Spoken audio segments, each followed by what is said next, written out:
Bachadon oldirish operatsiyasidan so'ng hayot bor yoki yo'qmi? Albatta bor. Ko'pchilik ayollarimizni shu operatsiya jarayonini boshidan o'tkazgan ayollarimizda hayot sifati umuman va jinsiy hayot sifati o'zgarganligi tufayli bu mavzuni ko'tarishga ahd qildim. Bu operatsiya jarayoni bir necha xilda o'tadi.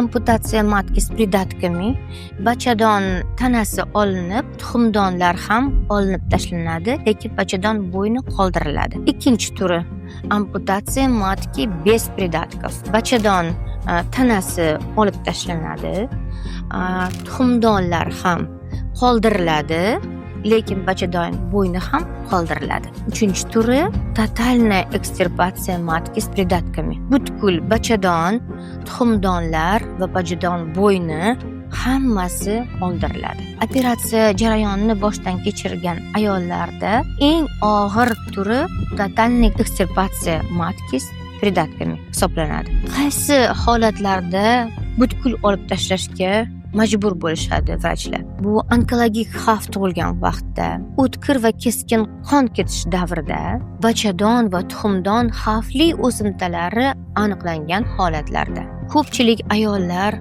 turmush o'rtog'ini yo'qotib qo'yish, oilasi buzilishidan qo'rqishadi, jinsiy hayot davom etishi, sifati o'zgarishi, turmush tarzi o'zgarishi, farzandlari ota-yu onasiz qolishidan qo'rqishadi. Shuning uchun agar bu savollarga javob izlab yurgan bo'lsangiz va jinsiy hayotingiz sifatini mukammal va osoyishta oilangiz saqlashni istasangiz, bizni klinikamizga ham obuna bo'ling va bizni kuzatishni davom eting.